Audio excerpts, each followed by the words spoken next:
Good Erev Shabbos, everyone. It's Erev Shabbos, Shlisel Chala, Parshas Achrei Mos. A lot to talk about today. We had some great comments on some recent videos. I really appreciate them. I tried to answer all of them. I kind of wanted to make a video referring to all the comments, which I did answer most of them. But just to kind of get back to them, especially if they have questions and things. Unfortunately, right now I don't really have good reception, and part of the interesting thing here is, I was listening to Glenn Beck, but then I lost reception. And yesterday I was driving up to Albany, and I really was like, it's 9 o'clock. I want to listen to Glenn Beck. I was trying to look through the radio dial, someone playing Glenn Beck, and nobody's playing Glenn Beck. I never get to listen to Glenn Beck live because I'm at work usually. But yesterday I was working later, and I was going to Albany before work, and I want to listen to Glenn. I can't find Glenn Beck. I want to hear Glenn Beck, and I put on Bernie and Sid. Sid Rosenberg's father is actually a neighbor of mine. Lives really just behind me, more or less. Just the next block. But I listen, and the fact is, he has some good points. He has some interesting things there, but it's so much silly stuff there, and just such a waste of time. Nowhere near as intellectual or entertaining or informative as Glenn Beck. And is it because Glenn Beck was not pro-Trump? Now he's pro-Trump. Can you get his shows back? I mean, the other guy, Brian Kilmeade, that they replaced him in Pennsylvania, he's not bad, but still, I miss Glenn Beck. So now here on the radio, on the YouTube, Glenn Beck released a over 2 hour special about fighting socialism, and I was able to only really watch the first 7 minutes before I lost reception from when I started watching it. From when I left the supermarket on my way home from work, I put on a little Saturday Night Live sketch with Chris Farley, and then so I should have started right away with Glenn Beck. So that's my fault. But brilliant, intellectual, well presented. I can't get enough of Glenn Beck, and you can't get him anywhere. And the thing is, he's warning about the dangers of socialism and what's going on today in America. And it's funny because I was at the supermarket today. There was an elderly gentleman, not so old, in his 70s, and he's in one of those motorized wheelchairs, and he just started a conversation with me, and he said, I can't get the word out. And I said, you have one of these phones? You just sit and talk. You put it up on YouTube. He's like, I'm retired. I don't have a computer. I don't know how these things work. So he asked me to mention, things that he's concerned about. He specifically said the movie The Charge of the Light Brigade can teach us a lot of lessons. I never seen the movie. I think he said it was with Errol Flynn, talking about the Russians attacking. And this guy claimed to be an inventor and invented a new type of light rail and all kinds of interesting things. So anyway, it was interesting talking to him. It's interesting he started talking to me about Israel, and I said, I'm an American, I'm not Israeli. He said, but you don't want to see Israel wiped off the map. I said, wiped out. I said, you don't want to see Israel wiped out. I said, I don't want to see anybody wiped out. And I mentioned to him certain things, because he was saying about, how dangerous foreign infiltration. And I said to him, the fact of the matter is, here in America, even though not talking about foreign, but a lot of, it was something, statistic I heard recently. It was related to work. 80% of Islamic terror attacks in America that have been prevented by other Muslims. So we have to work together with the vast majority of American Muslims to stop the bad guys, and it's nothing to do with being Muslim. And this is a point what the left does, and I know Glenn Beck talks about this. Glenn Beck always talks about George Soros. He was really the one, I think, who brought up how evil George Soros is, and he always points out George Soros is an atheist, and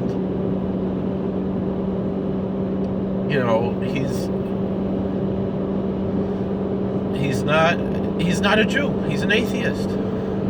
He doesn't even go to a Reform synagogue, does he? I don't know. And anyway, what goes on in most of those places, it's not.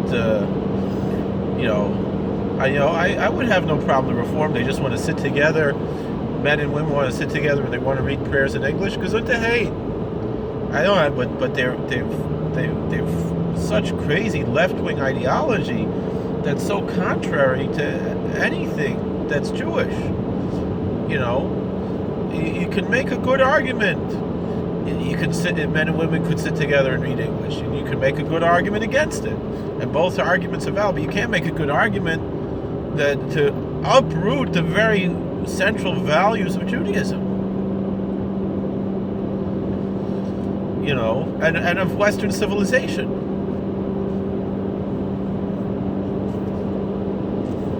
And the left has openly said that they want to see the downfall of Western civilization.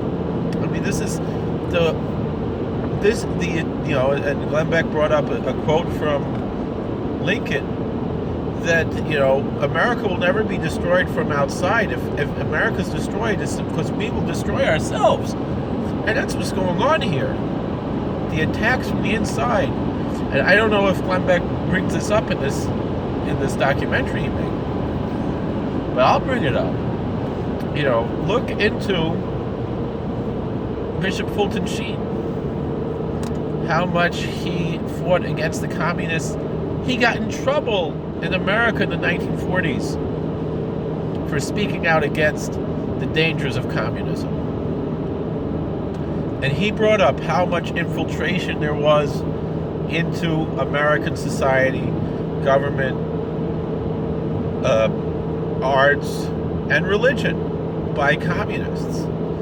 And it happened in the Catholic Church, it happened in the Jewish community, it happened in the Muslim community, it happened in all of these communities. And we have to stop having this knee-jerk reaction of saying, if somebody criticizes someone of a particular group, then they are anti that group. That somehow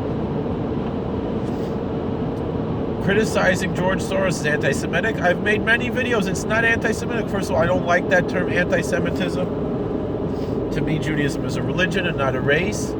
And it's funny because today, it's actually my supervisor at work, who is Jewish. He was born in Israel on a kibbutz. I didn't know that. I didn't know he's Israeli. He sounds like a regular American guy. And he's like, he said to me, he's like, to me, Judaism is more of a culture. It's not really a religion. He's like, you can't. He's like, can I convert to be black? And that I didn't say it to him. I said, we have different views because to me it's a religion, to you it's this, and we can respect each other even though we disagree. That's what I said to him and the other guy who was there. But I was like, I was very offended by that because he is basically saying that my wife and kids aren't Jewish. And there's, and I say it all the time. I say Ivanka Trump is 1,000,000 times more Jewish than George Soros. Because Ivanka Trump tries her best to keep Shabbos, even if it's not perfect.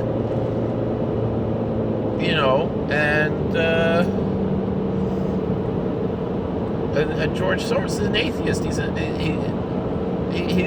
only an atheist. I don't care if someone's a libertarian atheist, if somebody's a Penn Jillette who personally strongly disagrees and maybe even hates religion or strongly holds that religion is wrong but doesn't hate the people.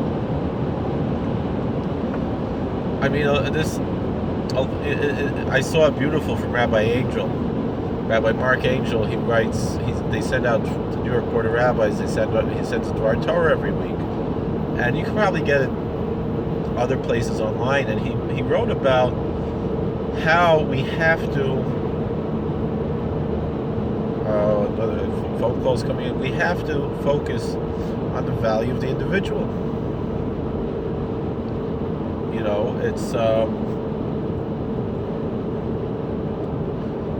not just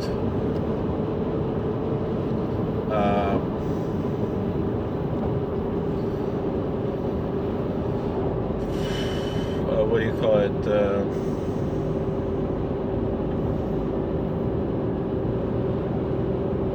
It's not just, you know, he opened this article. It was a very well written article. He said, I'm sorry, I'm distracted because someone tried to call me. I don't even have reception right now. But he said, you know, it's easy to love humanity. It's people that are hard to love.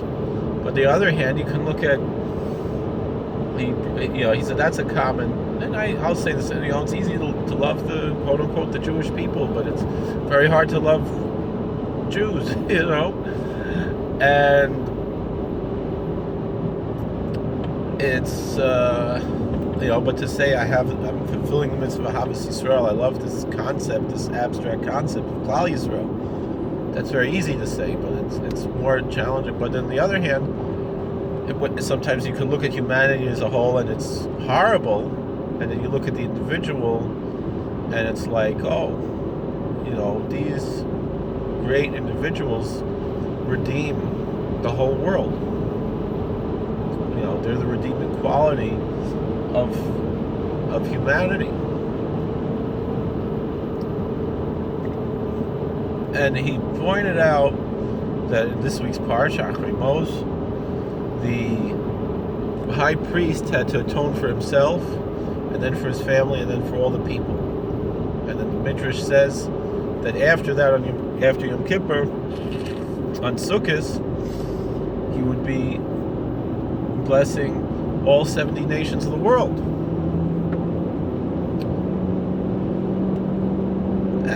And so we have to have that balance of both.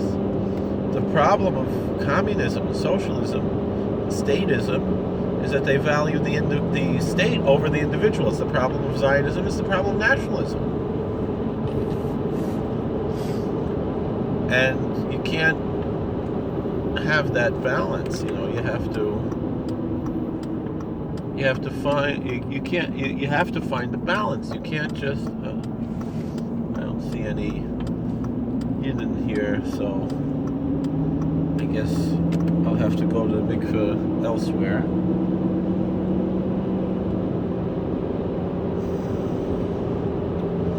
So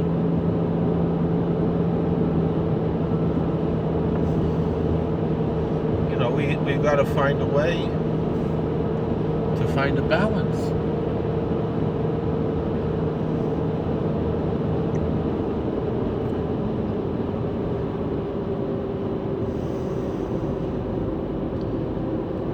So, you know, we have to love humanity and love ourselves, and we can love our nation. But you have to. The value of the individual has to be first and foremost. That's the key, really, to everything else.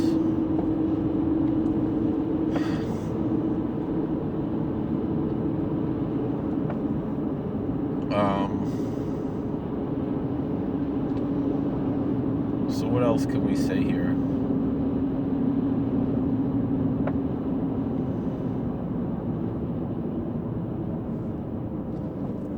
So, you know, we learn about what it means, you know, to value the individual. It's important, you know, to figure these things out. Because without it, we wind up, you know, with all kinds of crazy things, you know.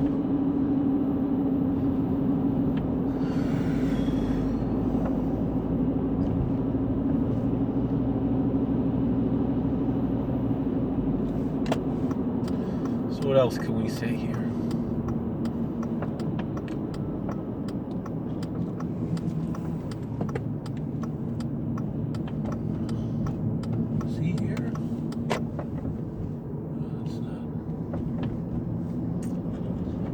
So,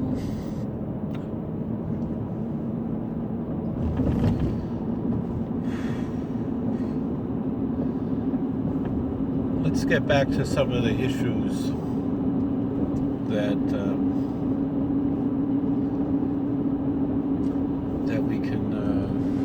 we can address here. Some of our comments in other videos. Someone was asking, the Hasidim and believe that they're not supposed to have a state of Israel because you can't have it until Messiah comes. And the question was, well, why can't you say that this is the gradual coming of the Messiah? The simple answer, like the Satmar Rebbe said, though he had many, many answers as to why he didn't, but as far as this particular aspect of the question, it's very simple. Who would imagine that atheists, and heretics, and murderers, and people who just do all kinds of horrible things, that these are the ones who are the saviors? Same thing people ask, well, didn't King David fight? Why don't the Haredim want to go in the army? You can't compare to King David.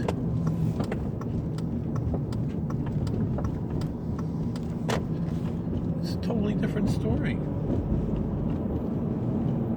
King David was a holy man. King David was the sweet singer of Israel who sang to God.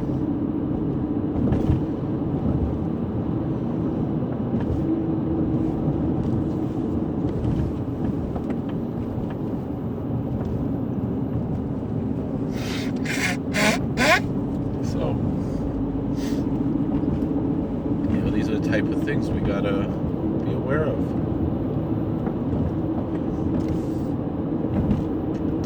What else? Someone was saying, they weren't really asking, they were just saying, don't think that your race is going to save you from burning in hell forever if you don't believe in Jesus. So my answer back was, I don't care if, like Rabbi Daniel Lapinoy says, I don't care if a Christian believes I'm going to heaven or hell, as long as he doesn't do anything to get me there quicker.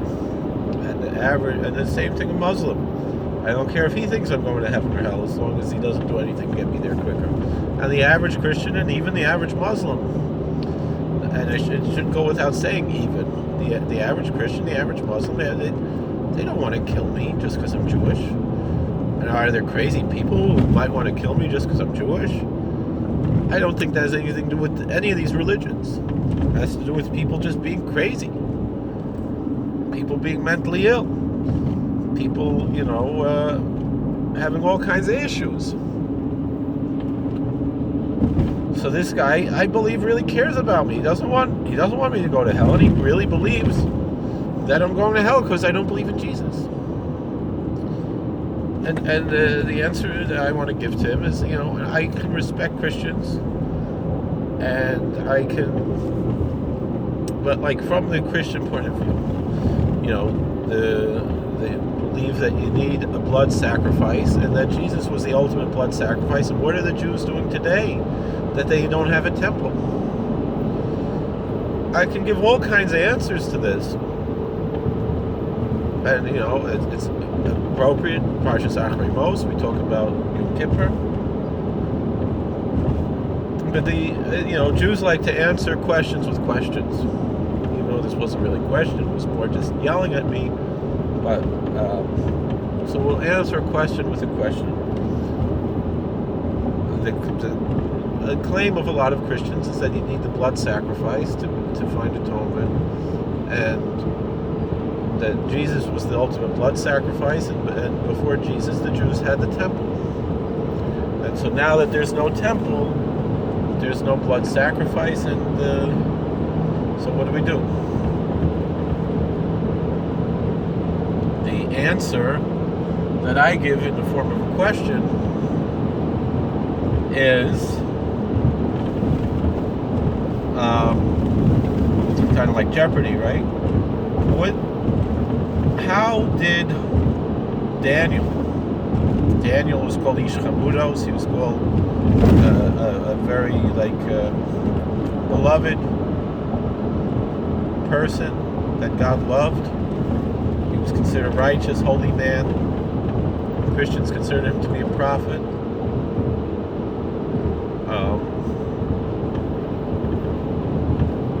Jews will often call him, at least colloquially, a prophet. And Daniel, what's his story? How did there was no temple then? Daniel and his friends, how did they receive atonement? It was before Jesus, and there was no temple. There was no animal sacrifice being done. And the answer is, you don't need blood sacrifice. That's the answer. That's the way we are taught, is that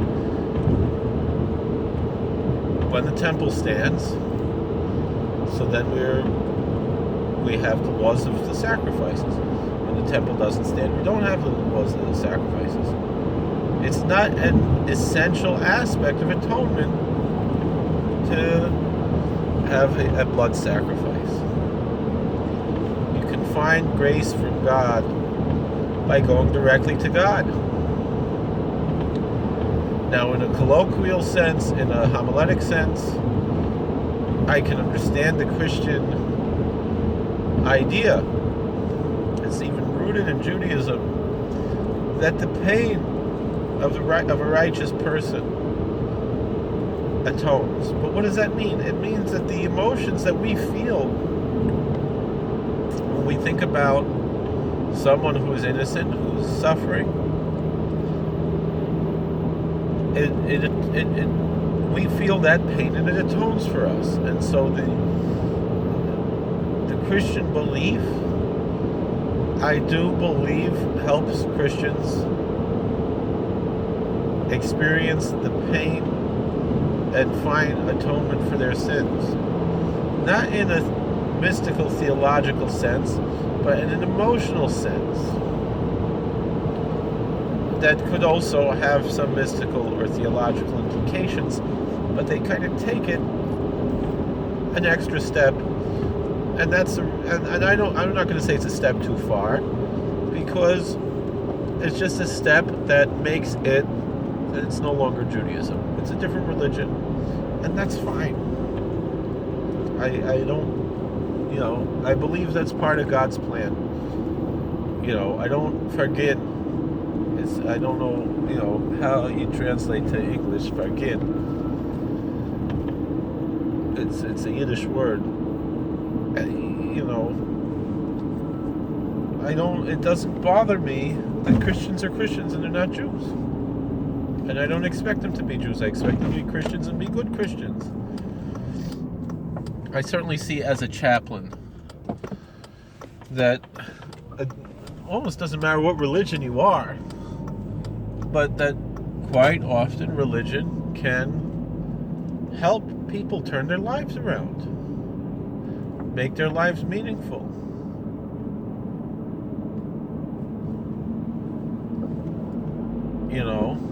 And I see the difference between, one guy said to me the other day, I didn't go to church in the street, why should I go now? And I said, well, maybe you wouldn't be here if it wasn't, if you were going to church on the street. And maybe this is what will help you turn around.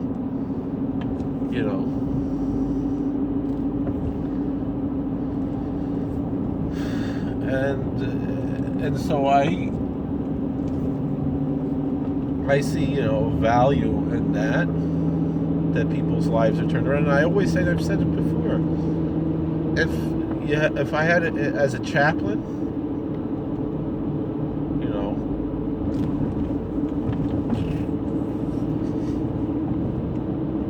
I said to, someone who I supervise, he's Catholic, he's, an ordained minister in the Catholic Church, a deacon, and I said to him, you know, if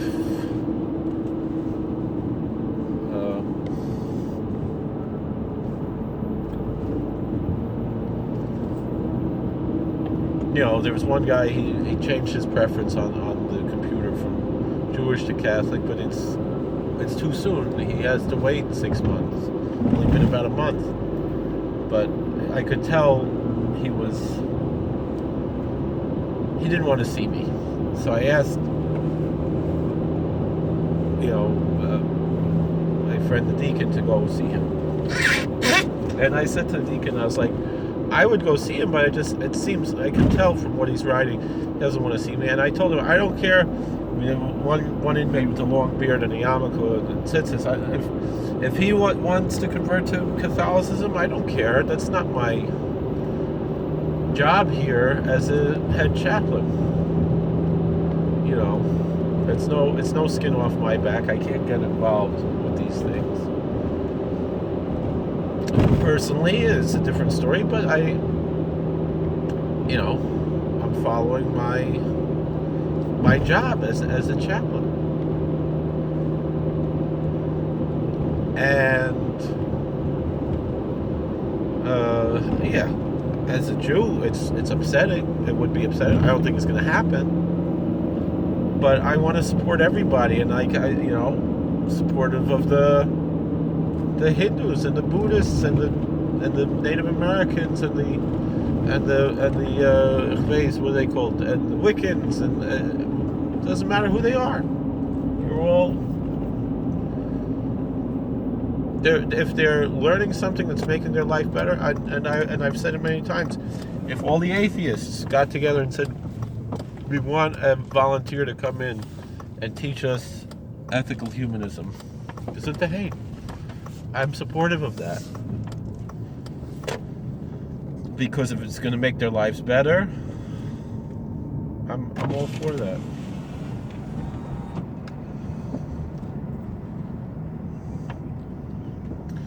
Mikve ist offen? Mikve ist offen? Ja. 2 Wochen zurück, sie gewesen verspart. Menschen sind gewesen, du sagst, nicht gewischt. Goyach. So, good Shabbos. So that's the story. So I'm here to make the time for me to get going. Thank you for watching. God bless. Please like, share, and subscribe. Comment. I'm sorry I was a little distracted earlier. About a half hour, but all right. Thank you. Take care.